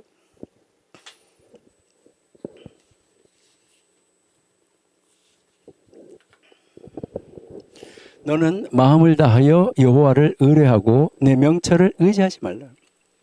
너의 명철을 의지하지 말라고 그랬어요. 자, 6절, 너는 범사에 하나님을 인정하라. 그리하면 너의 길을 하나님이 지도하신다. 이것을 우리에게 가르쳐주고 있죠. 여러분, 우리가 배우는 모든 지혜는 하나님께서 주신 거예요. 그것을 자기 자신의 공로로 만들어버리면 안 돼요. 이거 아주 심각한 것이죠. 그래서 미가서 6장 8절 한번 보실게요. 미가서 6장 8절. 사람아, 주께서 선한 것이 무엇임을 내게 보이셨나니. 하나님 보이셨어요. 여호와께서 내게 구하시는 것이 오직 공의를 행하며 인자를 사랑하며 겸손히 내 하나님과 함께 행하는 것이 아니냐. 하나님과 함께 행한다는 말, 하나님 말씀을 너가 아는 대로 행하는 것이 아니냐, 이 말이에요. 여러분, 참된 배움은 겸손한 삶으로 나타나야 된다는 것입니다. 고린도전서 8장 1절 한번 보실게요. 고린도전서 8장 1절. 우상 제물에 대하여는 우리가 다 지식이 있는 줄 아나 지식은 교만하게 하며 사랑은 덕을 세운다. 여러분, 배운 것이 교만으로 이어지면 안 된다는 말이에요. 배운 것이 겸손함으로 나타나져야 되는 것이지, 배운 것이 교만으로 이어져서는 안 된다. 이 말은 배운 것이 사랑으로 실천되어야 된다 하는 말이에요. 우리가 공부했잖아요. 배웠잖아요. 배운 것이 사랑으로 실천되어져야 된다. 우리 기독교인들이 다 이렇게 산다고 그러면 사도행전 2장에 칭송 듣는 사람 많아졌다. 이 세상의 사람들로부터 칭송 듣는 사람이 많아질 수밖에 없겠죠. 그렇죠? 이제 고대 근동의 문헌에서 보면 뭐라고 나오냐면, 그럼 누가 지혜로운 사람이냐? 그렇게 했을 때 누가 지혜로운 사람이냐고 물은 다음에 대답을 뭐라고 한지 아세요? 모든 사람에게서 배우는 자다, 이렇게 이야기를 하는데, 이 말은 무슨 말이냐면 진짜 지혜로운 사람은, 진짜 하나님 앞에 사는 사람, 진짜 성경을 공부한 사람은 자신이 배울 것이 너무너무 많다는 거, 나는 너무너무 모른다는 것을 인정하는 사람이라는 거예요. 그래서 그 고대근동 문헌에서 보면 뭐라고 하냐면 교만한 사람은 하나님과 함께 할 수 없다, 이렇게 이야기하고 있어요. 많이 배운 사람이 교만해지면 하나님과 멀어지게 된다, 이렇게 이야기하고 있습니다. 그러면서 뭐 이야기하면 학자가 될수록, 하나님 말씀을 많이 알면 알수록 더더욱 겸손해야지 된다. 이 말 무슨 말일까요? 배움이 깊어질수록, 배움이 날마다 배움이 깊어지면 깊어질수록 더 겸손하고 다른 사람을 배려해야지 된다 하는 거, 이것이 아주 중요하다 하는 것입니다. 여러분, 우리 하나님 말씀을 공부하고 배우는 우리 청교도 신학원 원생 여러분, 우리 어떻게 살아야 될까요? 우리 하나님 말씀을 배우는 사람, 우리도 하나님 말씀을 열심히 배워야 되잖아, 그렇죠? 그러니까 이 배우는 것이 우리 의무라잖아, 그렇죠? 자, 여러분 그렇게 생각하시죠? 자, 그러면 우리는 이 배워야지 되는데, 하나님 말씀을, 성경을 공부해야 되는데, 성경 공부가 나의 의무인데, 성경 공부가 나의 삶의 본질인데, 그럼 어떻게 해야 될까? 여기서 우리 적용점을 한번 찾아봐야 되지 않을까 하는 걸 한번 생각해 보는데요. 여러분, 우리 한번 어떻게 이 말씀을 적용하면 좋을까? 여러분 한번 스스로 한번 생각해 보시면서, 여러분이 하나님 말씀을 배운 사람으로서 어떻게 지금까지 행위를 해왔고, 말씀대로 행위를 해왔나, 아니면 말씀은 말씀이고 나 행함은 행함이고 따로따로 국밥으로 살았나, 이거 여러분이 한번 생각해 보시면 좋을 것 같아요. 자, 그러면 우리는 이 적용하기 위해서 제일 먼저 첫 번째, 성경 공부는 아까 그랬죠? 뭐라고 그랬죠 우리가? 자, 성경 공부는 특권이 아니라 뭐라고요? 의무. 특권이 아니라 의무라 생각하자. 의무로 알자. 성경 공부는 특권이 아니고 의무로 알자. 성경을 내가 많이 배우고 성경을 많이 아는 것 자랑할 일이 아니라 하나님이 원하시는 삶의 일부다, 성경 공부하는 게. 그래서 하나님의 말씀을 배울 때 내가 더 많이 알게 되었다라고 말하는지 말고, 이거 중요해요. 자, 내가 더 많이 알게 되었다, 성경 공부해서 내가 성경을 공부해서 나는 더 많이 알게 되었다, 이런 생각보다는 성경을 공부하면 할수록 나는 하나님을 더 잘 섬길 수 있는 방법과 기회를 얻었다, 이렇게 생각하자는 거예요. 내가 성경을 하나 알고 둘을 아니까, 이렇게 하니까 하나님이 기뻐하시는구나, 하나님 앞에 이렇게 예배해야 되겠구나, 하나님 있는 사람은 이렇게 살아야 되겠구나, 이렇게 할 수 있는 기회, 이렇게 할 수 있는 이 방법을 더 많이 얻게 되었다, 이렇게 생각하자는 거예요. 우리 그렇게 한번 생각해 보시면 참 좋을 것 같아요. 그러니까 우리 특권으로 하지 말고, 내가 알면 알수록 이렇게 말씀을 내 의무로 여기고 살아야 되는구나, 이렇게 해서 하나님 말씀을 알면 알수록 하나님을 더 잘 섬길 수 있잖아요. 그 하나님 말씀을 알면 알수록 하나님이 기뻐하는 대로 더 잘 행동할 수 있잖아요. 우리 삶이 날마다 그런 방향으로 나가면 너무나 좋겠어요. 그렇게 해서 이렇게 해서 우리가 하나님의 말씀을 공부하는 것을 특권이 아니라 의무로 아는 사람은 자동으로 어떻게 된다는 거예요? 두 번째, 우리 자동으로 어떻게 될까요? 자동으로 뭐 하냐면, 내가 하나님 말씀 안다고 뭐 성경 설교를 저렇게 해, 아니 뭐 하나님 믿는 사람 저렇게 살아, 뭐 장로가 저래, 이렇게 해서 교만하지 말자는 거예요. 내가 많이 안다 그래서 내가 성경 내가 아는데 저 사람 저렇게 하면 안 되지. 여러분, 교만하지 말고 우리 뭐 하자고요?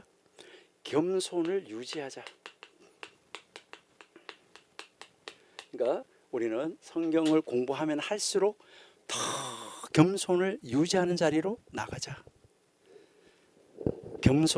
이 겸손한 자세, 우리가 누구를 만나더라도 겸손한 자세로 정말 다른 사람을 존중하는 자리로 나가는 사람이 되면은 좋겠다. 그러니까 때로는 우리가 만나는 사람이 성경을 잘 안다고 하는데 그 사람이 성경대로 못 살 수도 있어요. 때로는 사람들이 성경을 잘 모르는 사람, 그러니까 우리가 볼 때 아이고 교회를 30년 다녔다는 게 저것도 몰라, 이렇게 그 사람들이 성경을 잘 모른다고 그 사람을 비판하지도 말고 우리는 사랑과 인내로 하나님의 말씀을 대하자 하는 것입니다. 그리고요, 그럼 사랑과 인내로 하나님의 말씀을 대하는 사람은 어떤 사람일까? 하나님의 말씀을 사랑과 인내로 대하는 사람은 바로 뭐 하냐면은 내가 배운 것, 하나님의 말씀을 내가 배운 것을 가장 중요한 것은 뭐예요? 실천. 실천하는 것이고, 내가 배운 것을 뭐 하는 사람이에요? 나누어야 돼요. 자, 여기에서 이 나누어야 한다라는 말은 무슨 말일까요? 자, 실천해야 된다. 그리고 나누어야지 된다. 이 말 무슨 말이냐면 교만하게 누구를 갖다 놓고 야 그렇게 하면 돼, 이게 아니라 나누어야 된다는 말은 그 사람이 그 길로 갈 수 있도록, 내가 아는 하나님의 말씀, 바르게 아는 하나님의 말씀 내가 안다 그러면 그 사람이 그 하나님의 말씀으로 어떻게 하면 오게 할 수 있을까? 때로는 밥도 사주고, 때로는 선물도 사주고, 때로는 그가 어디 엉뚱한 길로 가려 할 때 그 사람을 자연스럽게 해서 하나님의 길로, 아버지가 기뻐하는 자리로 그를 데려올 수 있는 그런 자리로 나가는 거, 이거를 나눈다고 말하는 거예요. 그러니까 뭐 나눈다고 말하면 큐티하면서 나는 이랬습니다 저랬습니다, 그거 굉장히 중요해요. 하지만 그런 정도가 아니라 적극적으로 그 사람을 바른 길로 인도해 낼 수 있는 그런 자리로 나가야지 된다, 이것을 이야기를 하는 거예요. 그러니까 하나님의 말씀을 배운 사람 실천해야 된다 이거잖아요. 그래서 우리가 실천하고 우리 나누자, 이거를 우리가 우리의 삶 속에서 적용하면 참 좋겠어요.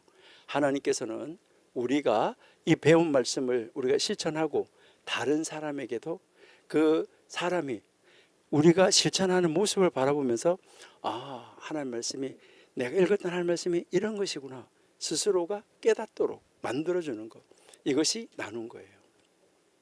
여러분, 우리가 성경 공부를 하고 성경 공부를 딱 마친 다음에 오늘 배운 것을 어떻게 실천할 수 있을까 스스로에게 물어보는 거, 이게 중요해요.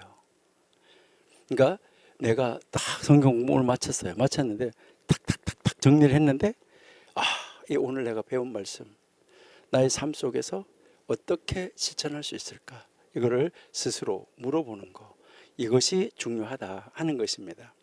자, 여기서 이제 우리 바로 오늘 우리에게 가르치는 이 가르침, 여러분도 이제 성경을 배우는 거, 공부하는 거, 이것은 뭐라고요? 의무다. 그러니까 우리 교만하지 말고 겸손하게 실천해야 한다 하는 이 중요한 가르침 우리 마음속에 새기고 우리는 어떻게 해야 될까, 이걸 한번 생각해 보시면 좋을 것 같아요. 이것은 정말 하나님이 우리에게 강조하고 하나님이 우리에게 가르치는 원칙입니다. 하나님께서 원하시는 삶의 방식입니다. 그러니까 우리는 성경을 뭐라고 그랬어요? 하나님 사랑하는 방법, 이웃 사랑하는 방법을 가르치는 책이다. 우리는 말씀을 배우는 것에서 멈추지 말고, 우리 하나님 말씀을 배우는 것에서 멈추지 말고 우리는 그 배운 하나님의 말씀을 삶으로 실천하고 겸손하게 나누는 자리로 나가는 그러한 여러분들이 되면은 참 좋겠다, 이렇게 생각이 됩니다. 여러분, 우리 그런 자리로 나가는, 우리 성경을 공부한 것을 어디 가가지고요, 여러분들 내가 뭐 고대 현자들의 잠언 뭐 아보트를 공부했는데 뭐 이런 거 가지고요 우리 입을 열어서 자랑하는 것이 아니라 그 가르침을 우리가 보고 야 이렇구나 깨달았으면 깨달은 대로, 그들이 실수하고 놓친 것은 더 고쳐서 우리는 그들보다 더 잘하는 사람, 이렇게 가기 위해서 우리가 공부를 하는 거예요. 자, 2장 10절 한번 보실게요. 2장 10절. 이 선생님이 도대체 얼마나 훌륭한 선생님이었는가 한번 이거 보는데, 자 72페이지인데요. 여기에 보시면은 라반 요하난 벤 자카이는 5명의 제자들을 자랑했다. 그들은 다음과 같아. 랍비 엘레에제르 벤 훌크노스, 랍비 요호수아 벤 하나냐, 랍비 요세이 하코헨, 랍비 스몬 벤 느타넬, 그리고 랍비 엘 아자르 벤 아라크. 이렇게 5명을 요 선생님이 이제 칭찬을 했어요. 5명의 이 제자를.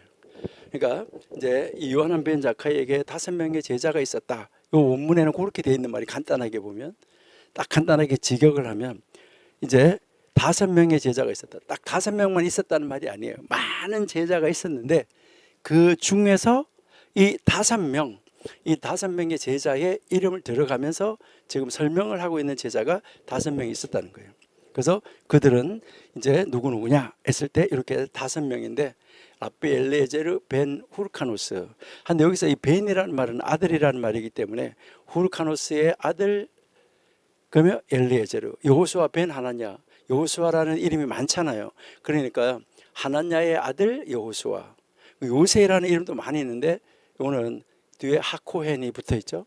그다음에 시므온 벤 느타넬. 이거는 느타넬의 아들 시므온. 이렇게, 그러니까 이제 실제적인 이름은 엘르에제르, 여호수아, 요세이, 시므온, 엘 아자르 이렇게 이름은 하시면 돼요.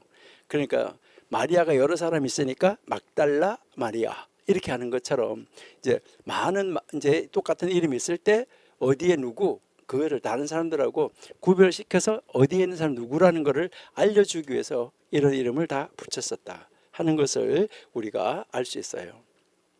그러면 여기에서 이제 이 사람이 말한 이 의미는 무엇일까 하는데, 이제 자기 선생님이 자기의 제자를 소개하는 부분이에요. 많은 제자가 있었는데 그 중에서도 이 5 제자를 소개하는 부분이에요. 그렇게 하면서 이 5 제자와 대화를 나눈 것이 뒤에 계속해서 이어져서 나오는 거예요. 그러니까 우리가 말할 때 뭐 토론 교육 이렇게 하는데 그 토론이 이루어지는 것을 우리에게 이제 보여주고 있는 거예요. 여러분들은 여러분들의 교회에 여러분들에게 성경을 가르쳐주는 성경 교사인 여러분의 선생님의 지금 자랑감이 되고 있습니까? 어디에 가서 이렇게 이야기를 할 때 이제 이 랍비 요하난 벤 자카이한테 제자가 누구 있습니까? 이렇게 하니까 나 제자 누구 탁 이렇게 하면서 자랑하는, 칭찬하는 사람 5명이에요. 이 사람을 지금 이야기를 하는데, 여러분들이 섬기시는 교회 목사님에게 그 교회 훌륭한 성도 누가 있습니까? 우리 교회 누구 다 그 성도 읽고 그 성도 읽고 그 성도 읽고 그 성도 읽고, 거기에서 그 목사님의 마음 속에서 이 성도를 자랑하고 싶어하는 그러한 성도입니까? 부교육자는 목사님이 그렇게 자랑하고 싶어하는 그런 부교육자입니까? 우리 광화문에서 열심히 애국 운동하시는 여러분들이 섬기시는 교회, 또 우리 광화문에서 전체 이끌어 가시는 정몽 목사님에게 여러분들은 자랑감입니까? 여러분, 그 자랑감이 되고 하나님의 자랑감이 되는 여러분 되시기 바랍니다. 많은 사람들이 욥을 뭐라고 말하나요? 욥이 의인이 고통을 당한다고 말하는데요. 여러분, 욥은 하나님이 자랑하는 자랑감이었었어요. 하나님이 누구한테까지 자랑해요? 그 온 사탄한테까지도 자랑하잖아요. 야, 너 어디 갔다 왔어? 세상 갔다 왔다고. 그러니까 뭐라고 그래요? 너 세상 갔다 왔어? 딱 그러니까 하나님 마음속에 세상에 있는 사람 수없이 많은데 하나님 마음속에 누가 있어요? 욥이 있어. 야, 욥 봤어? 딱 이렇게 하는, 자랑하는 이런 사람. 여러분들도 여러분들의 지도자, 또 여러분들의 친구, 여러분들에게 성경을 가르치는 사람, 여러분이 아는 사람, 모든 분들의 자랑감이 되어지고 있는가. 그런 자랑감이 되는 여러분들이 되시기를 바랍니다. 근데 이 사람이 자랑한 이 5명의 이 제자들은 정말 그 선생님이 돌아가시고 난 이후에 그 다음 세대를 이끌어갔던 정말 귀한 그런 제자들이었습니다. 그러니까 아까 우리가 얘기했지만 제2성전 성전이 파괴된 이후에 그 하나님의 공동체, 하나님을 믿는 사람들, 그 사람들을 리드해가고 성경을 공부해가는 지도자요 교사였습니다. 그리고 이제 정말 이 하나님 말씀을 바르게 가르쳐서 하나님 말씀대로의 삶으로 이제 그들의 삶을 바꾸어 나가는데 결정적인 역할을 하고 정말 끊임없이 삶을 하나님 말씀을 삶으로 보여준 그런 제자들이었었어요. 그 기록에 의하면. 그러니까 이 5명의 제자들이 바로 이 지혜, 이 가르침, 하나님의 말씀 이것을 보존하고 하나님 말씀을 바르게 가르치려고 하는데 핵심적인 역할을 했던 사람들이다. 그런데 이 5명의 이 제자는 다 고유한 특성을 가지고 있었고 그 5명의 제자가 아주 특별한 가르침, 정말 귀중한 그 성경적 가르침을 많이 남겼어요.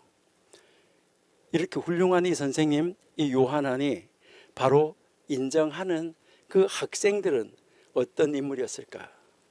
우리가 한번 공부하고 나도 우리 선생님에게 어떤 모습으로 비춰질까? 이거 한번 생각해 보시면 어떨까요? 자, 제일 첫 번째 등장하는 인물, 여러분이 교재에서 보시면은 랍비 엘레에제르 벤 홀크노스라고 이제 나와 있죠. 그러니까 랍비 엘레에제르 벤 홀크노스인데 홀크노스의 아들 엘리에제르 이런 말이에요. 여러분 이제 정말 여러분 아마 놀랄 수도 있는데 이 후르크노스라는 사람, 이게 후르크노스의 아들 이 엘리에제르라는 사람, 이 엘리에제르는 20살이 20살이 될 때까지 글을 읽지 못할 정도로 무지한 사람이었었어요. 이제 탈무드가 2가지가 있다고 그랬는데 예루살렘 탈무드하고 바벨론 탈무드가 있는데 예루살렘 탈무드 거기에 무길라 1장 9절에 보면 이제 뭐라고 나와 있냐면은 이 엘르에제르는 20세가 될 때까지 글을 읽지 못하는 무지한 자였다. 이렇게 이야기를 합니다. 여러분들은 20살이 될 때까지 글 읽지 못했던 사람들은 없죠. 그러니까 여러분들은 이 사람보다 더 성경을 잘 공부할 수 있고 더 깊이 공부할 수 있고 성경을 더 많이 공부할 수 있고 더 넓게 공부할 수 있겠죠. 그렇죠? 이 사람 20살 때까지 글도 몰랐는데 여러분들은 아니잖아요. 이 사람보다 올등하잖아. 그렇죠? 예, 20살이 될 때까지 20살이 될 때까지 글을 읽을 수 없던 아들을 둔 아버지의 마음은 얼마나 걱정이 많았을까요? 여러분이 후르크노스는 얼마나 걱정이 많았을까요? 이 아들 때문에. 여러분들도 혹시 20살 된 아들이 있는데 아직까지도 아무것도 글을 읽을 수도 없다. 이렇게 하면 걱정이 안 되겠습니까? 저 녀석이 어떻게 먹고 살려나 걱정을 하겠죠. 아버지의 것을 내가 저 아들에게 아버지가 부자인데 많이 물려줘야 되겠다 이렇게 생각을 했어요. 이제 그렇게 생각을 하고 큰아들 작은아들 이 막내였었는데 그 형 둘이 있었는데 같이 앉아가지고 아버지하고 이야기를 했어요. 야, 너 동생 저 막내는 지금 20살이 됐는데도 글을 읽지도 못하는데 저 어떻게 해야 되겠냐 걱정이다. 그러니까 너희들은 잘 살 수 있고 너희들 능력으로 잘 살 수 있으니까 동생한테 아버지의 재산을 물려줘서 그것으로 평생 먹고 살게 해줘야 되지 않겠냐 그렇게 이야기를 하니까 형이 뭐라고 했는지 아세요? 큰형이 아버지 제가 아버지 대신 형으로서 아버지 대신 잘 돌보겠습니다. 아니 글도 읽을 줄 모르고 뭘 쓸 줄도 모르는 쓰지도 못하고 읽지도 못하는 저에게 그 돈을 맡겨주면 어떻게 되겠습니까? 다 누가 와서 사기치고 가져가면 어떡합니까?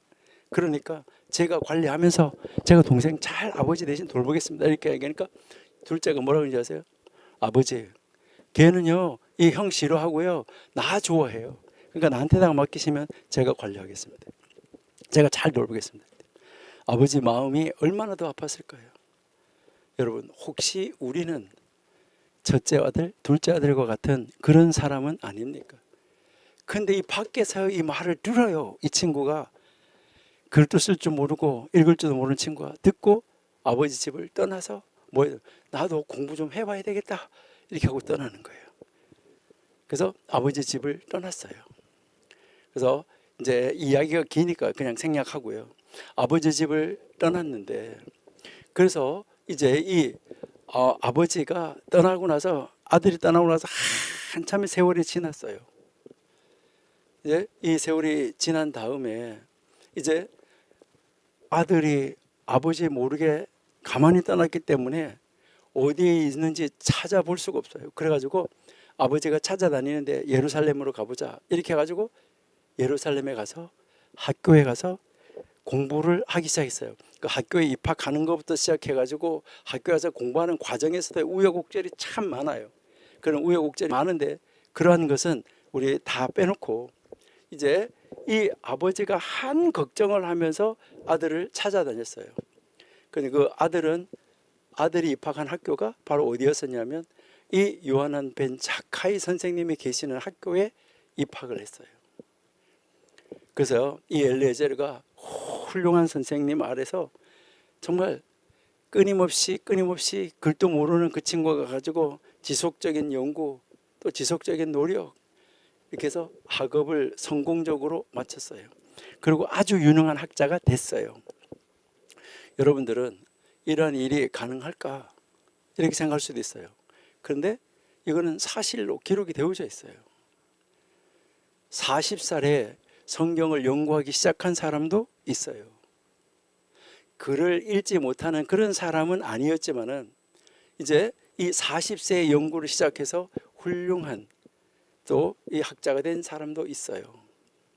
여러분, 엘르에제르는 자기 자신도 할 수 있다는 이 확실성, 가능성을 가지고, 그리고요 하나님이 나하고 함께 하시고 하나님이 알게 하시면 할 수 있다는 그 믿음은 있었어요. 그걸 가지고 선생님을 찾아서 예루살렘으로 왔던 사람이에요. 여러분, 여기서 우리가 배워야 되는 것은 첫 번째 결심, 첫 번째 발걸음, 이게 중요합니다. 그러니까 이 첫 번째 결심하는 것이 중요하고, 그 첫 번째 발걸음을 옮기는 것이 중요해요. 우리 한국말도 뭐라고 그래요? 천리길도 한 걸음부터라는 속담이 있잖아요. 제가요 한 30여 년 전에 백석대학교에 있을 때 아주 춥던 토요일 날 아침이었어요. 금요일 날 저녁에 이제 우리 학생들하고 그 설악산 가까이에 있는 그 기도원에 가가지고 같이 금요일 날 기도하고 토요일 날 설악산 가자, 이렇게 올라가자 이렇게 했는데, 근데 눈이 억수로 많이 왔어요. 그리고요 매우 추웠어요. 그 30명하고 학생 30명하고 같이 갔는데 설악산 입구에 딱 들어서면서 이렇게 춥고 눈도 왔는데 흔들바위까지 갈 수 있을까? 이거를 생각한 거예요. 근데 그 중에서요 하이힐 신고 온 사람도 있었어요. 그런데 거기에서 갈 수 있다, 이것을 생각하자. 기왕 여기까지 왔는데 가보자, 이렇게 해주고요 첫 번째 한 걸음 또 한 걸음 옮겨가기 시작했는데 흔들바위가 눈앞에 딱 타고 왔어요. 갔어요. 여러분, 무엇이 중요한 거예요? 결심. 딱 첫 번째 결심을 했잖아요. 결심을 했으면 그 다음에 첫 걸음을 딱 내딛는 거, 이것이 중요하다는 거예요. 지금 이 제자가, 이 엘리에제르가 나도 아버지하고 형들 둘이 이야기하는 걸 통해서 나도 배워야 되겠다라고 결심했잖아요. 결심하고 나서 찾아갔잖아요. 찾아가서 뭐 했어요? 발걸음을 내딛었잖아요. 그러니까 훌륭한 선생님이 됐어요. 여러분, 시작이 중요하고 첫걸음이 중요해요. 여러분들이 혹시 식사하실 때 숟가락을 딱 들고 밥 한 그릇을 딱 앞에다 놓고 이 밥 언제 다 먹지? 이렇게 하고 생각해 보신 분 있습니까? 없어요. 한 숟갈씩 먹다 보니까 밥그릇이 비어져 가는 것이잖아요. 여러분, 무엇을 하든지 결심하고 시작하는 것이 중요해요. 오늘 이 엘리에제르가 우리에게 가르치는 교훈이에요. 그래서 우리나라 속담에도 뭐라고 그래요? 시작이 반. 우리 엘리에제르처럼 시작하면 언젠가는 우리도 정상에 오르게 됩니다. 이 엘리에제르가 이제 공부를 해서 이제 참 귀중한 선생님이 됐어요. 근데 이 아버지는 이제 이 아들을 찾기 위해서, 아들을 찾아보기 위해서, 아들을 찾아야 되겠다, 내가 죽기 전에 아들을 찾아봐야 되겠다, 이렇게 해서 예루살렘으로 찾아왔어요. 그래서 예루살렘 성문에 딱 들어섰어요. 예루살렘 성문에 드는데 여러분 잘 아시잖아요. 성문 앞 광장은 뭐 하는 데요? 재판하는 데고 성경을 가르치는 데고 이런 데잖아요. 그 성문에 딱 들어서는데 아버지가요 놀라운 광경을 보게 됐어요. 그 안에서요 성경을 다 가르치고 있는 사람, 그 사람을 봤어요. 그 앞에서 이 교실이 좁아서 이분은 강연을 할 때 항상 광장으로 나가야 됐어요. 교실 안에 그 원하는 사람이, 공부하려고 하는 사람이, 그 선생님한테 배우려고 하는 사람이 너무 많기 때문에 그래서 항상 광장으로 나갔었는데 그 성문 앞 광장에서 딱 들어서는 순간 놀란 거예요. 딱 보면서 아니 하고 놀랐던 거예요. 저 성문에서 성경을 가르치는 학자가 누군가, 아니 내 아들이 아닌가, 이걸 보고 기절한 것이죠.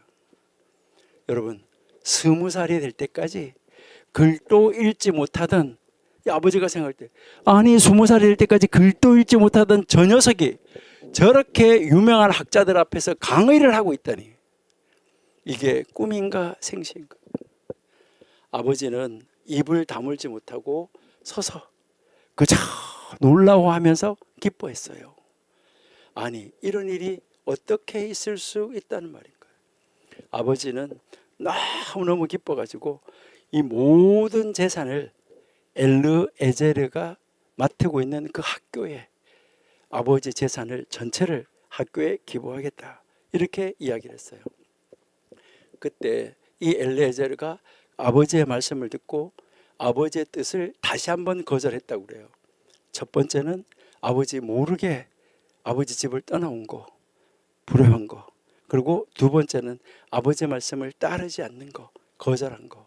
제가 한 번 더 불효하겠습니다 라고 이야기했다고 그래요. 이게 그 드랍비 노손이라는 6페이지에 보면 이게 나와 있어요. 이처럼 이 엘르에제르는 정말 유명한 선생님으로서 1세기 말에서 2세기 초에 살았던 그런 인물이었었어요. 그래서 후르크누스의 아들이라는 이 칭호 대신에 그가 얻은 이름은 위대한 선생님이라는 아주 훌륭한 인물로 자리 잡았던 그런 인물입니다. 예루살렘이 이제 이 로마군에 의해서 포위를 당하고 그 공격을 받았을 때, 그럴 때 어떻게 하면 우리 선생님을 예루살렘 성 밖으로 모시고 나갈 수 있을까, 이것을 연구했던 사람이 바로 이 제자예요. 왜냐하면 훌륭한 선생님을 모시고 나가서 많은 사람들을, 그 훌륭한 선생님이 많은 사람들을 가르칠 수 있도록 하나님의 말씀이 계속해서 끊임없이 연구되어지고 하나님의 말씀이 더 확장되어질 수 있도록 가르치도록 하기 위해서 우리 선생님이 바깥으로 나가야 된다. 어떻게 나갈 수 있을까? 이것을 가지고 연구하고 고민하고 기도했던 바로 그 제자였었어요.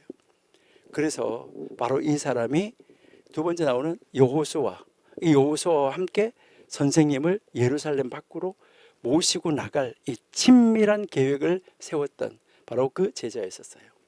그들은 살아계신 선생님을 돌아가신 것을 아까 이야기했던 것처럼 위장해서 관에다가 모시고 검문을 피해서 예루살렘 성 밖으로 무사히 나오게 됐던 것이죠. 이 귀한 선생님을 밖으로 모시고 나와가지고 다른 장소에다가, 예루살렘이 아닌 다른 장소 야분에다가 학교를 세우기를 원했던 사람, 제2성전이 파괴되기 이전에도 그 당대 위대한 인물 중에 하나로 많은 사람으로부터 칭송을 받는 그런 사람이었어요. 성전이 파괴된 이후에 모든 사람들로부터 귀하게 여김을 받았다라고 기틴 56A에 기록이 되어 있어요. 예루살렘 함락 후에, 예루살렘에 함락당한 다음에 사네드린이라는 공회를 따라서 야브네로 이주했어요. 그 사네드린의 지도자로서 주도적인 역할을 했던 그런 사람이에요. 그래서 그들이 정말 어떻게 하면 하나님의 말씀을 바르게 가르칠 수 있을까, 이것을 가지고 이제 그때 하나님을 믿는 공동체 사람들이 처해 있는 문제, 이 문제를 가지고 협상을 하기 위해서 로마에 보내졌던 사절단 중에 한 사람이었어요. 나라와 민족을 사랑하는 지도자였었어요. 여러분 20세에 공부를 시작해서 훌륭하게 된 이 사람, 여러분 이런 이 엘레제르를 만나본 소감은 여러분들은 어떻습니까? 이 이야기를 들은 소감은 어떻습니까? 여러분 우리는 20살이 될 때까지 그를 몰랐던 사람은 아니잖아요. 우리는 이 엘레제를 능가할 수 있는 사람이 될 수 있어요. 여러분, 우리 한번 더 기운내고 다시 한번 정신을 가다듬고 다시 한번 힘을 내고 우리 하나님 앞에 결심하는 여러분이 되시기 바랍니다. 그래, 나도 오늘부터 이 시간부터 하나님 말씀 붙잡고 말씀을 공부하는 자리, 말씀을 배우는 자리, 하나님 말씀을 실천하는 자리, 하나님 말씀을 보여주는 자리로 나아가는 진짜 하나님의 사람이 한번 되어 보겠습니다 라고 결심하고 다짐하고 우리의 발걸음을 옮겨내는 여러분들이 될 수 있기를 소망합니다. 기도하겠습니다. 하나님 감사합니다. 오늘도 하나님의 사랑하시는 애 가운데 우리 정말 고대 현자들 가운데 한 사람, 저희들 그 성경 교사에 대해서 저희들이 살펴보고 또 그의 가르침에 대해서 공부해 봤습니다. 하나님, 나는 하나님의 말씀을 얼마만큼 사랑하는가? 나는 하나님의 말씀 성경을 얼마만큼 읽고 공부하면서 그 하나님의 말씀이 가라 하면 가고 서라 하면 서고 말씀을 공부하는 것을 나의 의무로 생각하고 그것을 실천하는 것이 바로 나의 삶의 본질이라고 생각하고 살아왔는지 다시 한번 묵상하고 생각하며 우리 하나님의 뜻을 넉넉하게 이루는 자리로 나아가는, 하나님의 말씀을 찾아 나서는, 하나님의 말씀을 공부하는 자리로 쫓아가는 진정한 하나님의 사람으로 우리를 세워서 이 말세지 말에 하나님이 쓰기 원하시는 하나님의 인물로 세워서 하나님 저희를 사용하여 주옵소서. 예수님의 이름으로 감사하며 기도드립니다. 아멘.